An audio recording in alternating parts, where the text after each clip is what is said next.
បាទបងប្អូនសូមណែនាំកន្លែងរមណីយដ្ឋានមួយដែលនៅក្នុងខេត្តកំពតបាទនេះគឺជារូបស្ទាវសង្ហាកាណូស៊ីន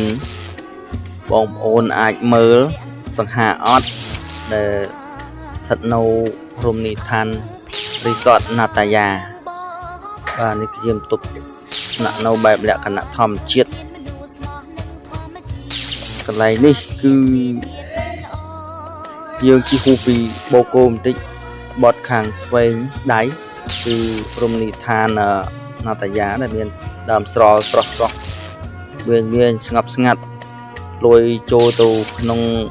ទឹកសមុទ្រដែលមានរហាត់ទឹកផងដែរ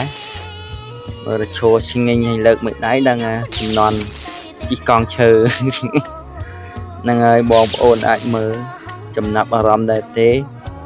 ចង់ទៅលេងដែរអត់ដែលមានអាងទឹកនៅជាប់មាត់សមុទ្រដែរនេះគឺខ្ញុំទៅកាលចូលឆ្នាំចិនឆ្នាំ